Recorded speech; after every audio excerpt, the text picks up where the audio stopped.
참 좋으신 사랑의 하나님, 회개, 용서, 화합, 평화의 주제로 둘째 날을 맞이하게 하시니 감사드립니다. 오늘 이 시간 제각기 다른 자리에서 하나님의 부르심을 받아 이곳에 모인 남신도의 전국대 이외에 하나님의 크신 은총을 더하여 주심에 감사와 찬송을 올려드립니다. 각자 사는 곳, 하는 일, 외모는 다르지만 전국동열 전국대회를 위해 하나님의 말씀을 통해서 저희들을 하나 되게 하시옵소서. 이 시대의 그리스도인이 어떻게 살아가야 하는지 점검하게 하시니 감사를 드립니다. 혼탁한 세상과 왜곡된 정보의 영역 속에서 믿음의 남성들이 희미해지는 이 시대에 여기 모인 주님의 백성들이 서 있는 곳에서 빛과 소금의 역할을 감당하게 하옵소서. 이 시간 평생을 바쳐서 대한민국의 민주화와 공의운동으로 많은 사람의 의식을 깨우고 하나님이 사랑했던 주의 종 문익환 목사님의 아들을 감사로 소개하심을 감사를 드립니다. 아버지의 이런 깊은 신앙심과 도덕적인 엄격함 속에서 때로는 아들로서 불편함, 어려움, 시련, 원망 속에서 피어나는 그 진실과 맞닥뜨린 그 삶의 이야기를 이 시간 듣고자 합니다. 이 시간 세우신 강사에게 함께 하시고 하나님께서 사랑과 은혜를 흘러 부어주시고 그의 입술을 주장하여 주사 하나님의 살아계심을 증언하는 시간이 되게 하여 주시옵소서. 주님께서 이 시간 우리 모두에게 열린 마음을 주시고 저희들의 삶에서 적용하는 그런 시간이 되게 하여 주시옵소서. 시작과 끝을 주님께 부탁드리며 빛이요 생명이신 예수님의 이름으로 기도드립니다. 아멘.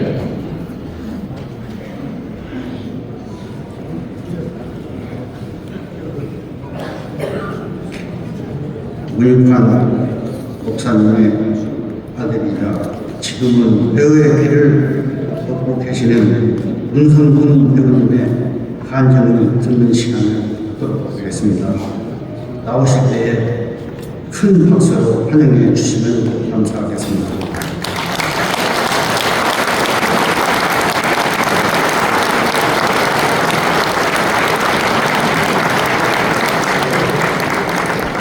네, 반갑습니다. 문익환 목사의 삼남 일녀 중에 막내 성근입니다. 우리 기장 남신도회는 저희 할아버지 문재린 목사가 처음에 창립할 때 일을 하셨고요. 오늘도 처음 들었는데 남신도 노래 가사를 문익환 목사가 쓰셨다고 들었습니다. 기장 처음에 만들어질 때부터 늘 관심을 갖고 또 그 일본으로 살고 있기 때문에 각별한 기회를 만들어 주셔서 기쁘고 또 반갑습니다. 재개하게 된 시간은 11시 20분까지인데요. 다음 행사도 있고 11시 10분 정도까지 마쳐보도록 하겠습니다. 먼저 문익환 목사는 어떤 사람이었는지 어떻게 살았는지에 대해서 같이 한번 생각해보고요. 그러다 보면 이 제목이 저의 간증인데 정확한 제목 같습니다. 저도 문 목사의 기독교적 삶에 대해서 영향을 많이 받았으니까요. 그 간증이라고 할 수 있지 않을까 싶고, 그 다음에는 문 목사가 우리에게 남긴 과제는 어떤 걸까, 이거를 생각해 보는 순서로 하도록 하겠습니다. 먼저 문목사와 지금 문목사 기념사업을 하고 있는 통일의 집 그를 소개하는 아주 간략한 동영상이 있습니다. 8분짜리인데 먼저 보시고 그 내용을 제가 우연해서 말씀드리는 순서로 하도록 하겠습니다. 동영상 틀어주시죠.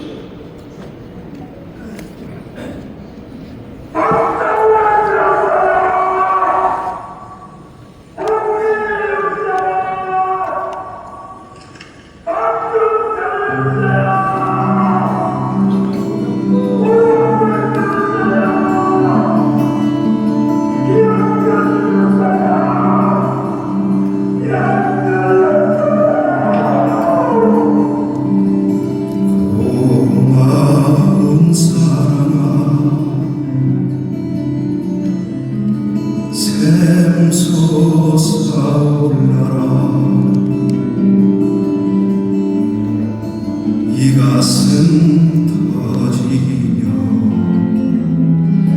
넘쳐나 흘러라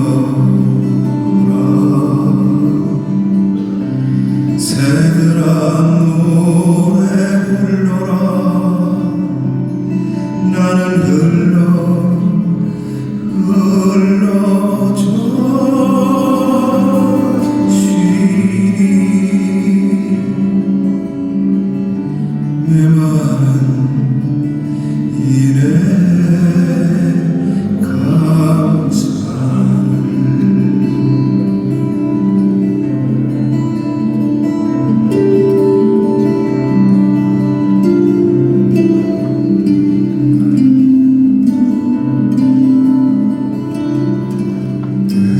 뜨거운 사랑아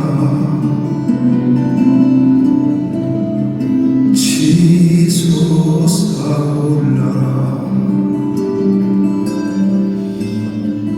너희 인생을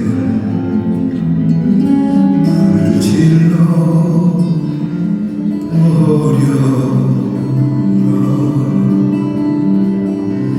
바람아 불어오너라 나는 너울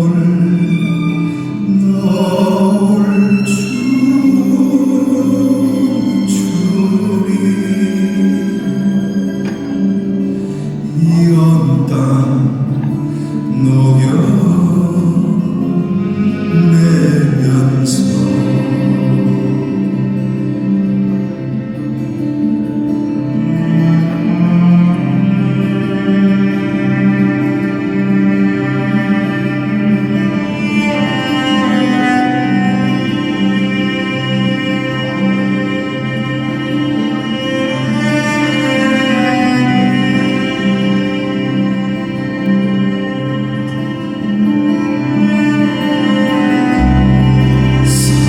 사랑은 고마워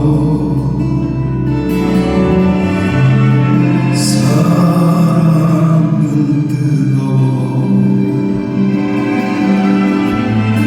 쓰리고 아파 제 목소리는 제 목소리는 제 말은 제 말이 아닙니다. 이런 흑역사를 용서해서 아무렇게 도와주거나 도와주옵소서. 하나님의 주님은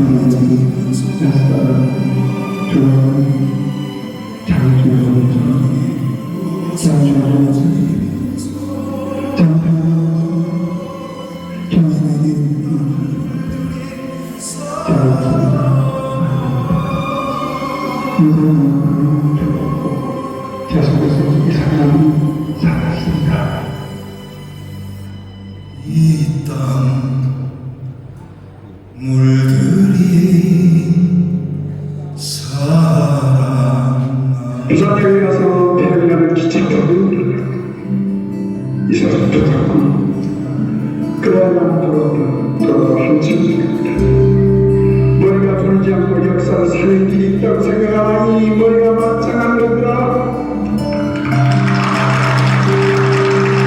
현장에서 수만으로 나를 끌어서 움직임을 맞추면 맞아 죽는 그 모습이지.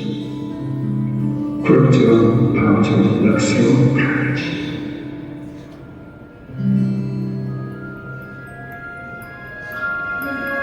경찰, 국가 방위부의 공안 당국 관계자들은 문목사 사건과 관련해서 문기부가 수사를 전담토록 결정했습니다. 최저로 맞추는 자원이 없으면 문목사에게 뿐이 가상적인 동물에 적은 일부 계층을 자극해 국가 정책에 차질을 가져오지 않고 문목사의 일부는 불법 사찰을 미국대학은 불법분야 행정하는 것으로 분야입니다. 문목사 이름을 국가에서 공부를 불법한 관계를 가졌으며 방위부가 문목사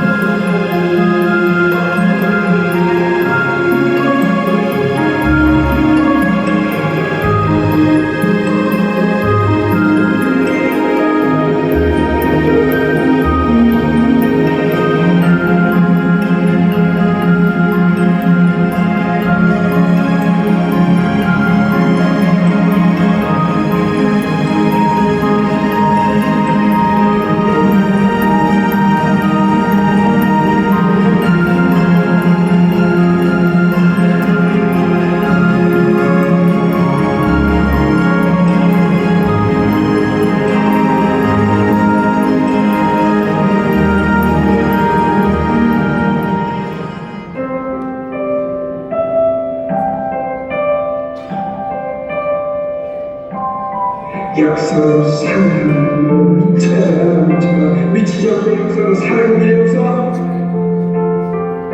저주는 눈물이라는 일이 죽고 그걸 묻히면서 살아 묻힌 다음에 눈물을 살아서 자기를 발견하시오.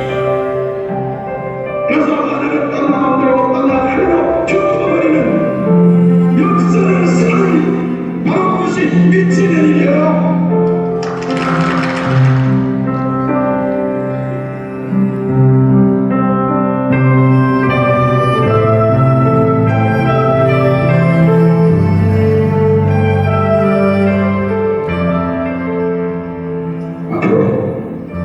저같이 평화를 위해서 민족협의와 민족평화를 위해서 저는 신실하게 생각합시다. 역사는 그렇게 함으로써 기억해버리는 생각 다같이 생각합시다.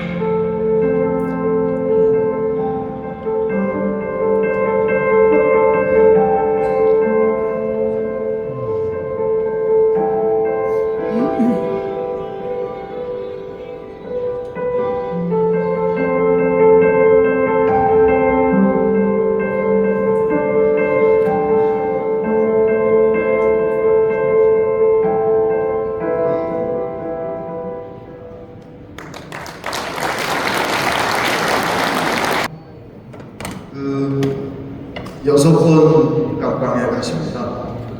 박정희 전두환 그 정권 시절에 각각 2번씩 해서 6번 가는데요.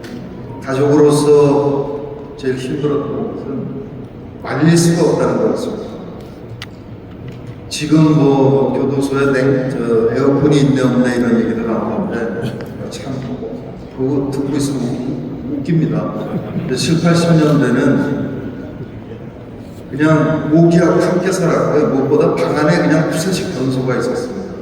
그럼 알루미늄 제대로 된 문이 달려있는 게 아니라 비닐루가 달려있는 그런 푸세식 화장실 바로 옆에 있고 한번 이렇게 돌아놓으면 끝인 그런 방 안에서 겨울에는 생활용수를 이제 아침에 큰 다라에다 주거든요. 10cm, 15cm가 그냥 옵니다.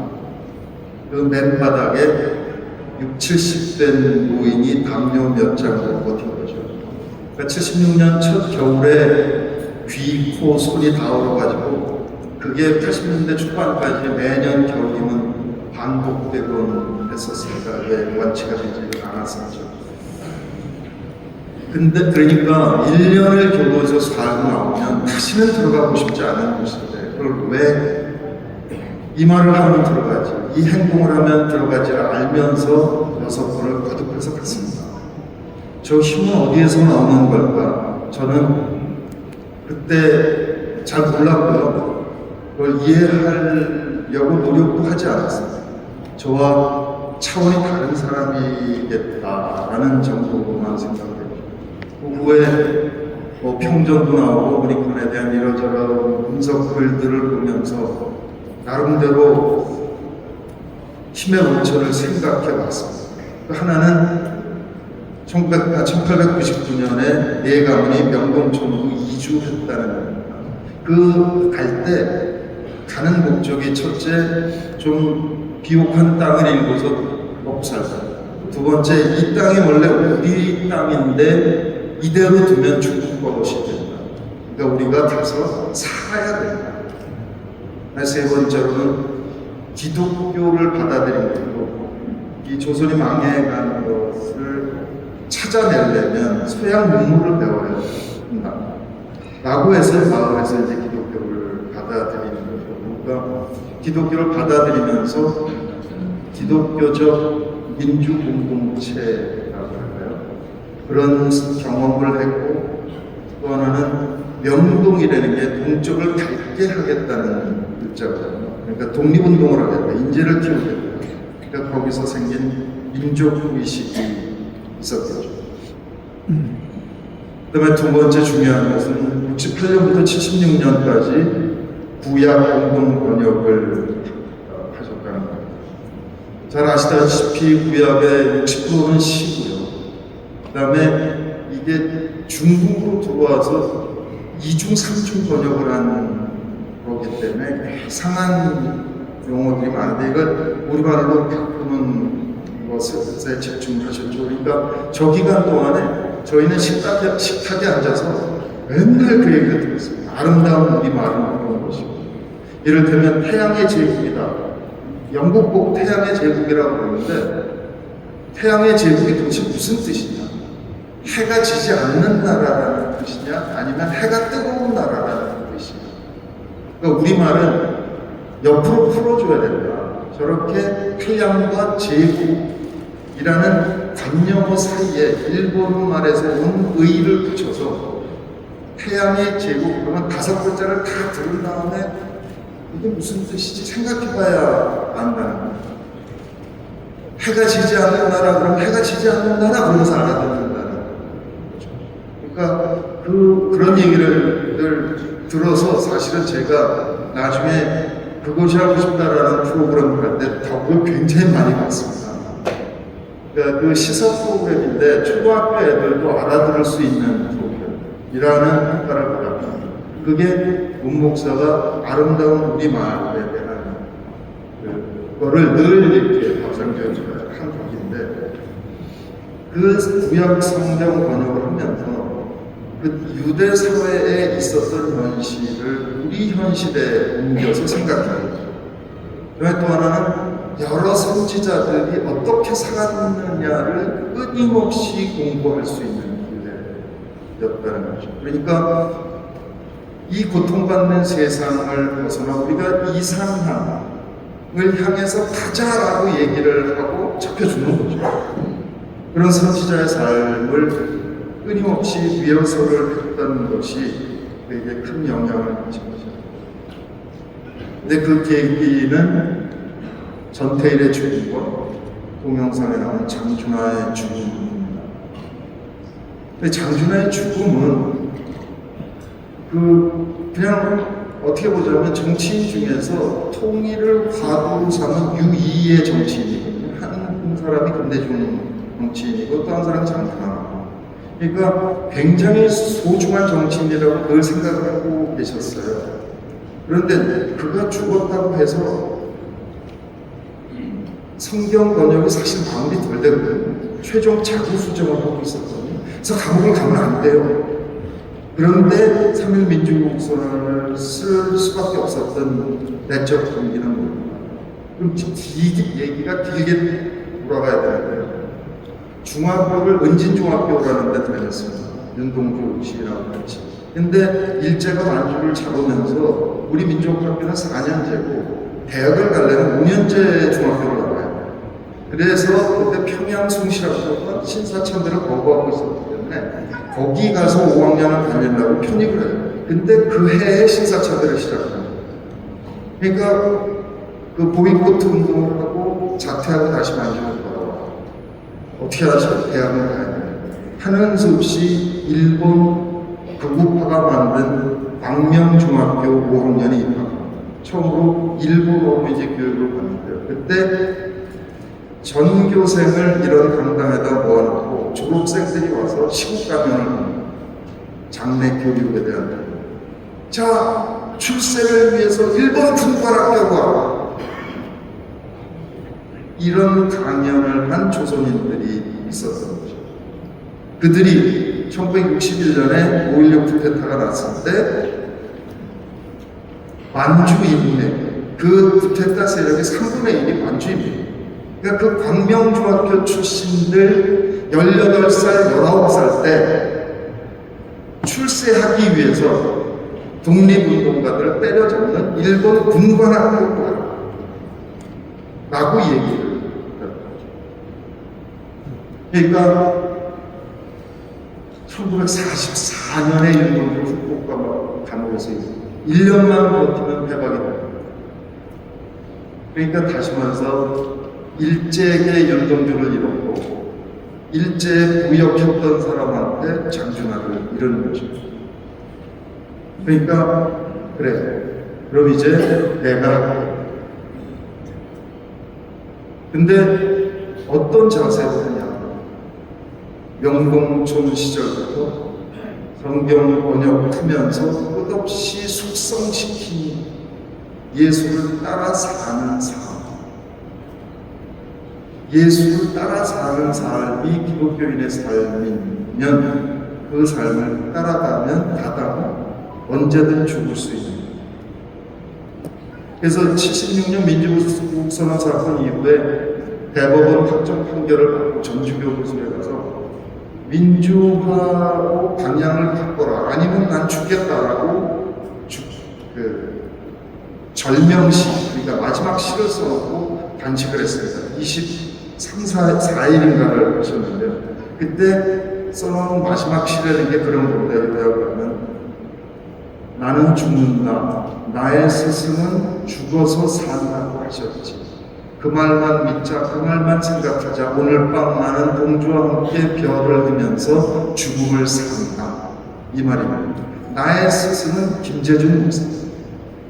김재준 목사가 예수의 죽음을 죽어서 산다라고 해석을 하시고 그 말만 믿자. 그 말만 생각하자 하면서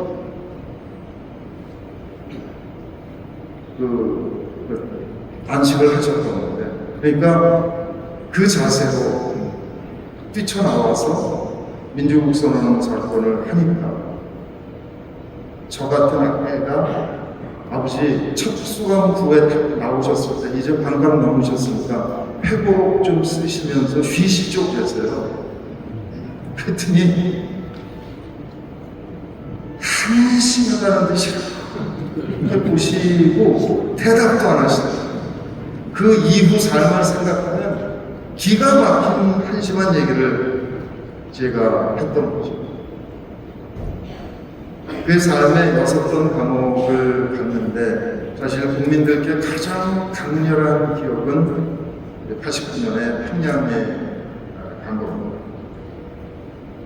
그 가게 된 동기는 당신은 그렇게 얘기를 하셨어요. 여기 이한열 조사의 열사들을 초원하는데 저렇게 젊은이들이 죽게 만드는 이 역사의 질고 이거를 깨치고 희망을 보여줘야 될 거 아니냐. 젊은이들의 죽음을 막아야 될 거 아니냐. 죽으면 나 같은 늙은이가 죽지 왜 애들이 죽냐. 그래서 어떻게든 막아야 되겠다라는 것이 크죠. 그 다음에 두 번째로 사회가 운동론적으로는 민주화 통일에 대한 서로 문제가 굉장히 논란이 좀 있었습니다. 근데 그거는 같은 것이다. 결국 통일로 나가기 위해서는 분단을 국내 정치에 활용하지 않는 사람들이 집권을 해야 돼요. 그래야 통일운동이 시작될 수 있는 거니까. 그렇다면 순서 보면 민주화가 되고 그 다음에 민주화된 정부 아래서 정부와 함께 통일로 나서야 된다는 순서로 가능한 건데 일단 87년 이후에 양립의 분열로 정권 교체는 실패했지만 제도적인 민주화는 이루어진 거죠. 그러니까 이제 통일을 다 잡아야 됩니다. 이게 두 번째고 세 번째는 우리에게 분단을 강제한 동서냉전이 흔들리기 시작했다.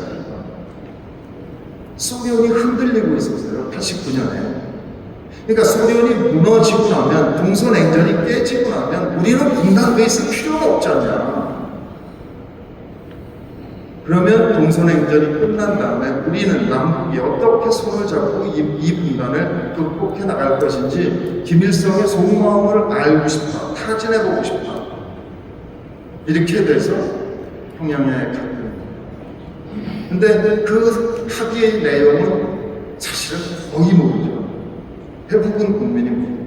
그 합의 과정을 간략하게 제가 요약을 해서 봤습니다. 북은 1960년대 초반부터 고려 영광제라는 통일 방안을 제시하고 있었어요. 그건 뭐냐면 남과 북의 지금과 같이 자치정부가 있고 중앙정부를 만들어서 중앙정부가 외교와 국방을 관장한다. 이겁니다. 이거 중앙정부 수립을 합의하기 위해서 정치 군사회담을 하자. 이게 그게 제안이었어요. 그러니까 처음에 문 목사 딱 앉아서 김주석하고 마주 앉아서 첫 번째 얘기가 자, 우리 분단 50년을 넘어가지 맙시다. 그러니까 95년을 신년으로 만듭시다. 이거는 WCC가 스위스에서 그 얘기를 했기 때문에 95년이라는 게 머리에 잡힌 것일 수도 있습니다. 어찌됐든 그러면서 북은 여전히 고려영광제를 주장하는 거죠. 그렇습니다. 그거 굳이 하세월입니다. 이렇게 얘기해요. 그러니까 무슨 얘기냐? 우린 2년으로 분단돼서 전쟁까지 치렀는데 어떻게 군사를 합치냐, 군대를. 그건 불가능한 얘기고, 그건 굳이 하세월의 얘기고, 일단 이산가족이 죽어가니 이산가족 만나고 문화, 경제 교육을 해나가면서 그 다음을 보자. 이 제안을 하면 북은 늘 거부했어요. 왜냐? 갈증을 물매로 해소하면 이걸 영국군단을 공고하는 것이다. 그러니까 중요한 정치군사회담을 언제 해야 된다라고 주장했던 거거든요.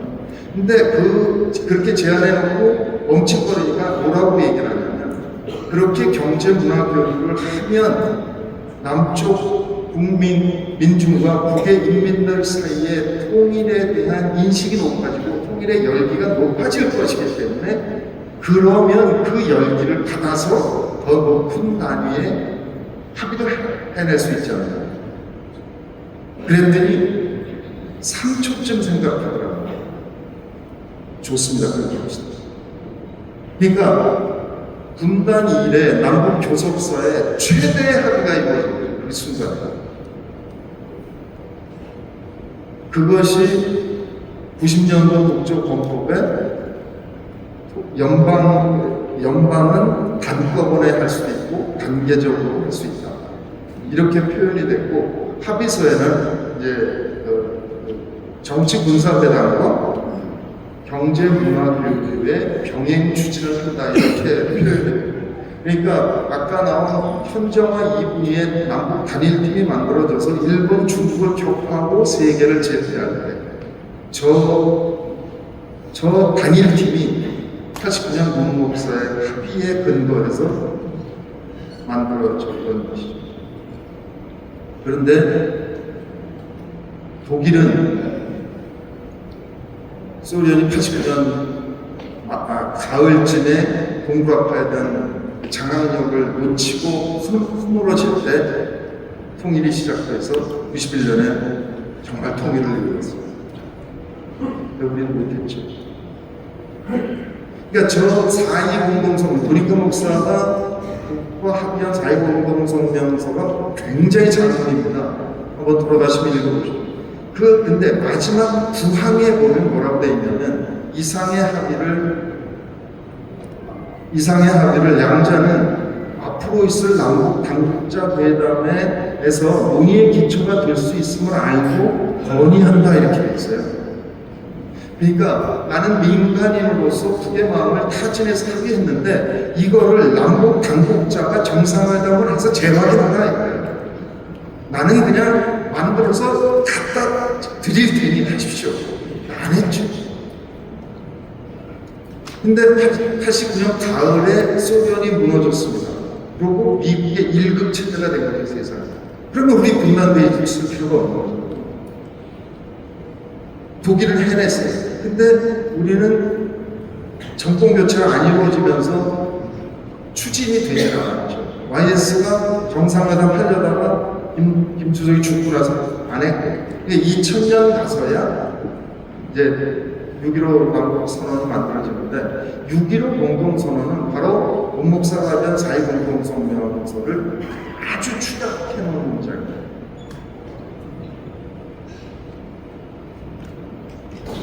정말 아쉽죠. 근데 89년에 소련이 무너지고 미국 1급 체제가 된 상태에서 2000년에 김대중 대통령, 97년에 그 김대중 대통령이 당선되고 나서 클린턴 미국 대통령한테 뭐라고 얘기했냐면, 우리는 한반도에서 단일국가로 살아온 지 1300년이다. 분단된 지 65년이다. 이게 비정상 아니냐. 우리 가까워지겠다. 가까워져도 미국의 국익에 해가 안 된다. 통일이 된 이후라 하더라도 남한의 미군이 주둔해도 된다라고 얘기했어요. 그랬을 때 클린턴이 그렇게 하십시오. 당신이 문정석이 앞으로 내가 보조석이 앉겠습니다. 이렇게 된 거예요. 그랬는데 시진핑이 짓고 나서 2003년에 시진핑이 오바마 미국 대통령을 만나서 뭐라고 얘기하냐면, 태평양은 두 나라가 나눠 써도 충분할 만큼 넓지 않습니까? 이렇게 도전을 합니다. 그러면서 오바마가 아시아 회귀 전략을 펼치죠. 그러면서 우리에게 점점 기회의 문이 닫히기 시작을 한 겁니다. 중국을 견제해야 돼요.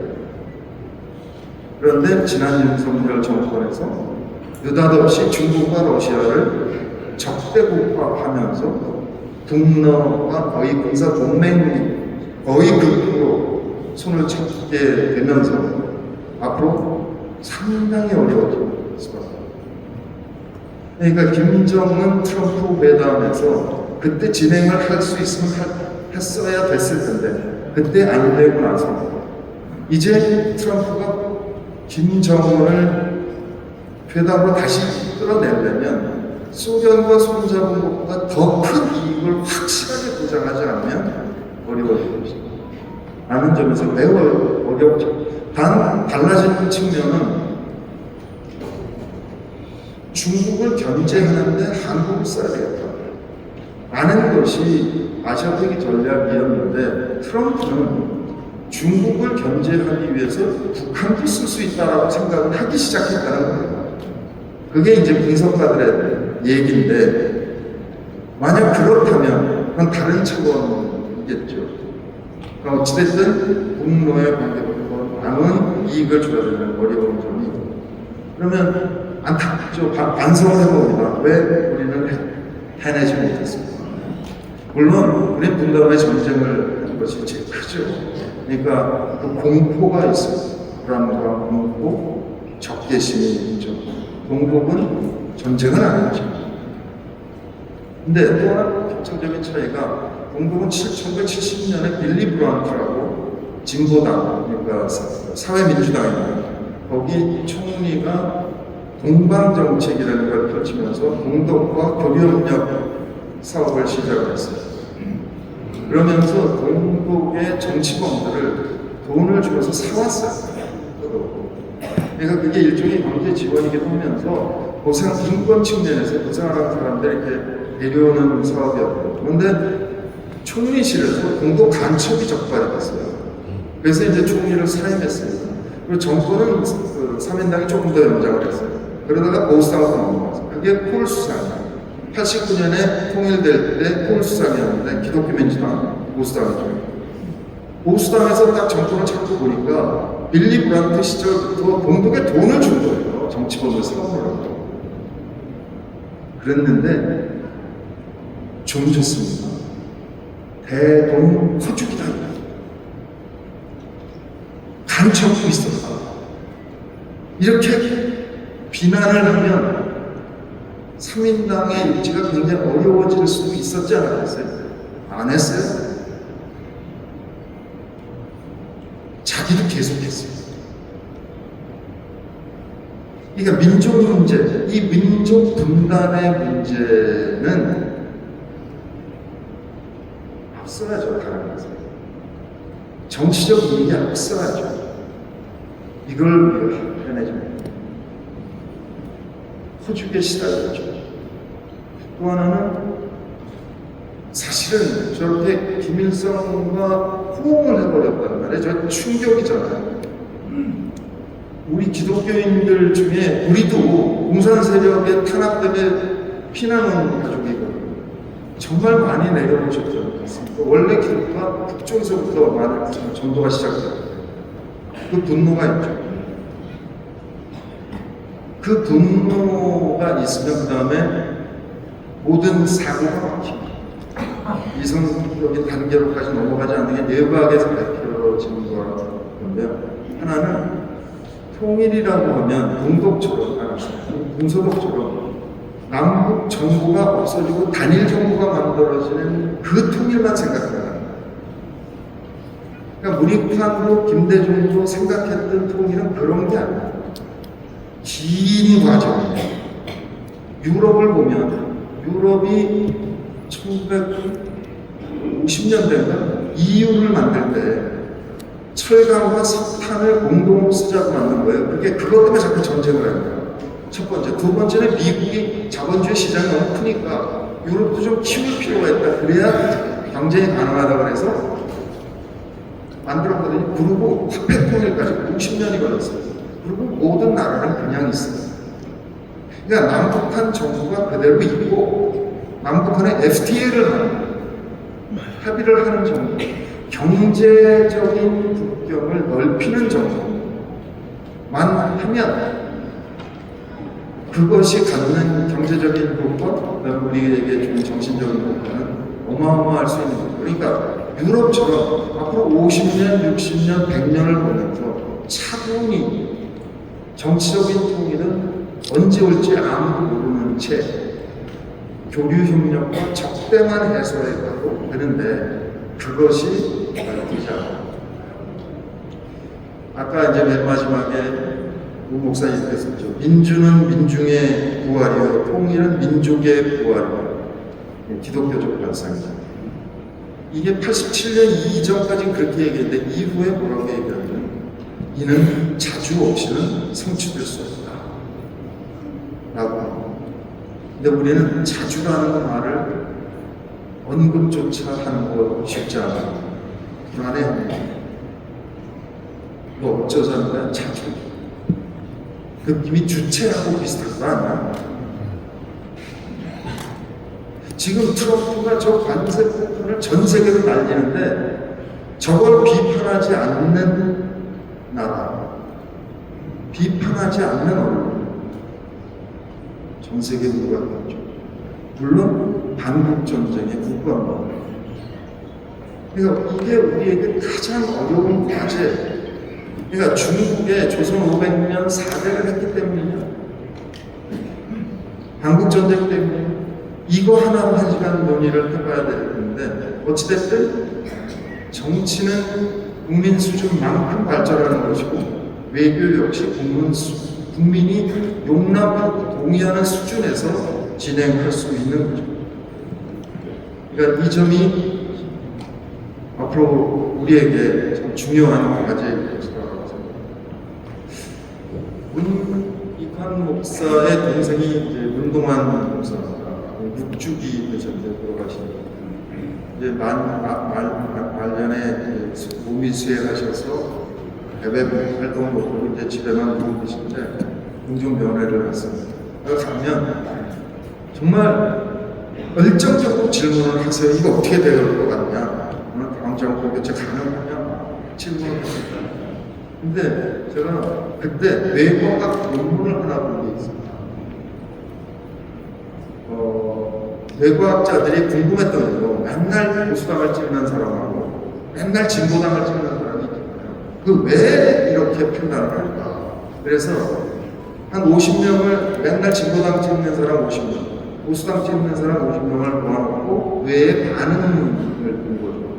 그랬더니 보수당을 찍는 사람들은 불안과 공포를 느끼는 부분이 반짝반짝하고 그때 가장 반응이 센 거예요.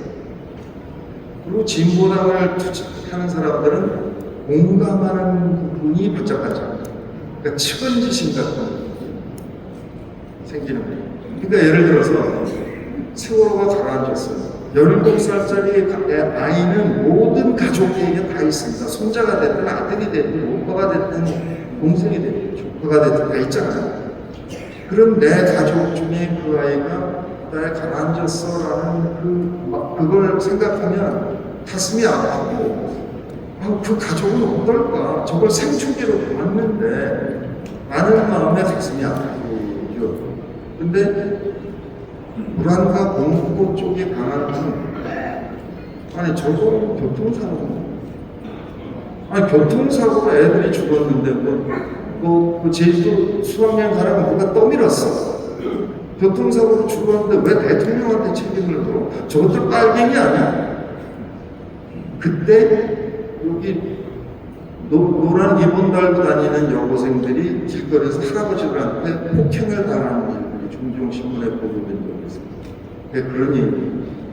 그래서 저는 결정론적으로 약간 낙담하는 느낌으로 그 말씀을 드렸어요. 운동하는 목사한테. 그러니까 공감한다는 것은 그 공감을 넘어서서 연대까지 가야 그게 가능한 거죠. 그러니까 연대까지 간다는 거가 어려운 거죠. 복수는 즉각적이고 감정적이기 때문에 훨씬 동력이 쉽지만 이쪽은 어렵다라는 생각을 가지고 말씀을 드리기 시작한 거예요. 그랬더니 공감하는 부위가 강화돼요. 그리고 이제 결정론적으로 낙담을 얘기를 하려고 하는데 즉각 뭐라고 그러니까 교육을 해야지 그러시는 거예요. 이 교육 전문가 평생을 기독교 교육을 해온 분의 마음이구나. 그러니까 저희는 어머니까지 돌아가시고 수유리 집을 통일의 집이라고 사설 박물관을 만들어서 이제 전시해 놓고 있습니다. 그리고 늑동 문익환 기념사업회를 만들어서 기념사업을 하고 있는데 처음에는 한 10년쯤 지나면 잊혀질 거라고 생각했어요. 대부분 그렇지 않아요.